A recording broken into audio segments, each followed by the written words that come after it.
So, yun, what is up mga kanaps? Second week ko ngayon ng aking pagkikimo. So, katatapos lang ng aking 4 days chemo. So, after chemo, sinasalinan ako ng plasma. Last week, sinalinan ako dapat 10 bags. Kaso, nagre-react sa akin yung pampitong bag. So, ngayon, titignan natin kung magre-react yung sana ngayon may salang lahat yung 10 bags ng plasma. Tingnan natin, sana walang mag-react. Walang mag-react na pantal o kung ano man. So, yun. Sama kayo sa aking journey na ito ng pagpapagaling ko. Sana, so far, okay naman. Okay naman ako. Okay yung mga results sa ABC. So, yun. Halikan ko kayo. Peace.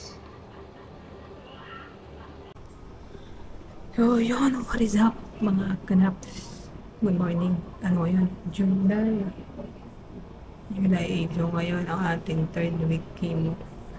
So, mamaya, mga 8, darating na yung gamot natin. 8 a.m. kasi yun ang withdraw ni Doc.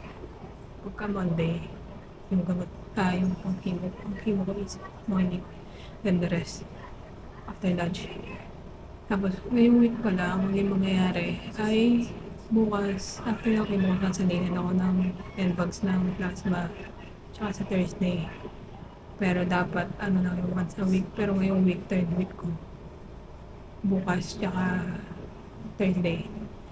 Tapos yun, hintayin natin papakita ko sa yung gamot. Nasa taas, hinahanin na. So ngayon, kakatapos na natin maligo. Kasi sabi ng aking doktor ng HEMA, kailangan malinis lagi. Kailangan bagong ligo everyday.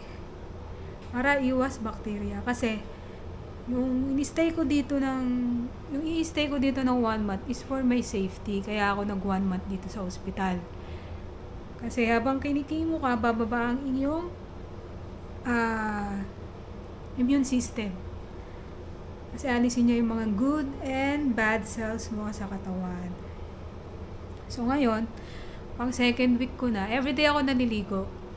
Tapos, yung kasi advice ng doctor ko din, naglalagay ako ng ointment dito for antibacterial din. Sobrang selan. So ngayon, 2 weeks na lang, lalabas na ako para naman makalanghap ng sariwang hangin. Nadalaw-dalaw sa mga simbahan. Sa mga susunod na vlogs ko, kukwento ko sa inyo kung ano rin yung mga nagpa-realize sa akin. Ang buhay talaga napaka-importante. Ano lang talaga, parang anytime. Marami pwede mangyari talaga. Totoo yun. So, yun. Excited na ako lumabas.